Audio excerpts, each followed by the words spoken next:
1989 టాలీవుడ్కి బాగా కలిసి వచ్చిందనే చెప్పుకోవాలి. ఈ సంవత్సరంలో బడా హీరోలు చాలా హిట్ సినిమాలు వచ్చాయి. సంవత్సరం ప్రారంభంలోనే మెగాస్టార్ చిరంజీవి గారి అత్తకు యముడు అమ్మాయికి మొగుడు సినిమా ఇండస్ట్రీ రికార్డులను బ్రేక్ చేసింది.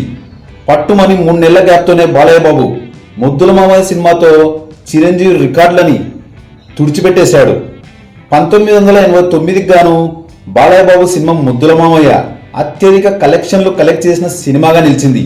ఇంకో విషయం, ఎవరికి తెలియని విషయం ఏంటంటే బాలయ్య బాబుని యువరత్నగా మార్చిన చిత్రం ముద్దుల మామయ్య. ఈ సినిమా 5.5 కోట్లు షేర్ని కలెక్ట్ చేసి చిరంజీవి సినిమాని డబుల్ మార్జిన్తో క్రాస్ చేసి రికార్డులు క్రియేట్ చేసింది.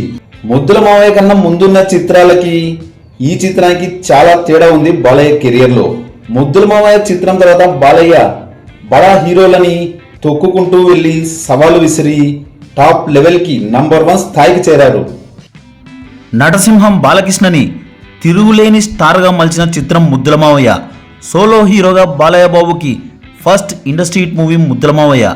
ఇంతకుముందు ఉన్న ఇండస్ట్రీ హిట్ రికార్డుని డబుల్ మార్జిన్తో క్రాస్ చేసిన మూవీ ముద్దుల మావయ్య. అసలు ఇండస్ట్రీ హిట్కి సరైన నిర్వచనం తెలిపిన చిత్రం ముద్దుల మావయ్య. 1988 జూన్ 10న బాలకృష్ణ బర్త్డే సందర్భంగా ఒక భారీ చిత్రం మొదలైంది. సూపర్ హిట్ కాంబినేషన్ అయిన బాలకృష్ణ, కోడిరామకృష్ణ, ఎస్ గోపాల్ రెడ్డి వీరి కాంబినేషన్లో వచ్చిన అన్ని మూవీస్ సూపర్ హిట్సే. మంగమ్మ గారి మనవడు, మువ్వ గోపాలుడు, ముద్దుల కృష్ణయ్య. 1989 ఏప్రిల్ 7న 103 థియేటర్లలో రిలీజ్ అయింది. హిట్ కాంబినేషన్ కావడంతో ఎక్స్పెక్టేషన్ హై లెవెల్లో, అభిమానుల కోలాహలంతో థియేటర్ల వద్ద హంగామా మొదలైంది. ఎప్పుడో ఎన్టీఆర్ నటించిన రక్త సంబంధం సినిమా తర్వాత అంతటి సిస్టర్ సెంటిమెంట్తో ఏ మూవీ రాలేదు. తర్వాత వచ్చిన మూవీ ముద్దుల మావయ్యే. ఈ సినిమా రక్త సంబంధం సినిమాని మించిన ఎక్స్పీరియన్స్ని ఇచ్చింది. చెల్లెలి చావుకు కారణమైన వారిని హీరో మేనల్లుడు కలిసి మట్టు పెట్టడం అందరికీ కొత్తగా అనిపించింది. అన్నా చెల్లెలి సెంటిమెంట్ సీన్స్ హృదయాలను హత్తుకుంటాయి. అప్పటిదాకా మెగాస్టార్ చిరంజీవి అంటేనే బ్రేక్ డాన్స్ అనేవారు. కానీ ముద్దుల మావయ్యలో బాలకృష్ణ హే రాజ్య అనే పాటలో డ్యాన్స్ వేసి నటనలోనే కాదు డ్యాన్స్లో కూడా రత్నాన్నే అని నిరూపించుకున్నారు. ఈ మూవీతో బాలయ్య బాబుకి క్లాస్లోనూ ఫాలోయింగ్ పెరిగిపోయింది. లేడీ ఫాలోయింగ్ కూడా బాగా పెరిగిపోయింది. ఈ మూవీతో class and mass ఎంటర్టైనర్గా నిలిచిపోయారు Balayya Babu. ముద్దుల మామయ్య సినిమాలో పాటలు చాలా బాగుంటాయి. కేవి మహాదేవన్ అద్భుతమైన మ్యూజిక్ అందించారు. మామయ్య అన్న పిలుపు అనే పాట అయితే కొన్నేళ్ల పాటు మారుప్రోగిపోయింది ఆంధ్రదేశం అంతటా. బాక్స్ ఆఫీస్ విషయంలో అసలు సిసలు రికార్డ్స్ సృష్టించింది.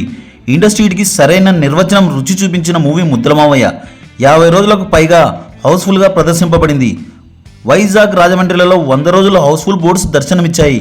ఒరిస్సా, కర్ణాటకలో కూడా 100 రోజులు ఆడిన చిత్రం ముద్దుల మావయ్య. రాయలసీమలో బాలయ్యని నంబర్ 1 రేంజ్కి తెచ్చిన సినిమా ముద్దుల మావయ్య. బాలయ్య కెరియర్లో ఒక స్పెషల్ మూవీగా నిలుస్తుంది ముద్దుల మావయ్య. కోడి రామకృష్ణ, ఎస్ గోపాల్ రెడ్డిలకి ఎనలేని కీర్తి ప్రతిష్టలు తెప్పెట్టిన సినిమా ముద్దుల మావయ్య. మరో ఇంట్రెస్టింగ్ టాపిక్తో మళ్ళీ కలుద్దాం. ఈ వీడియో కనుక మీకు నచ్చినట్లయితే like, share, comment and subscribe చేయండి.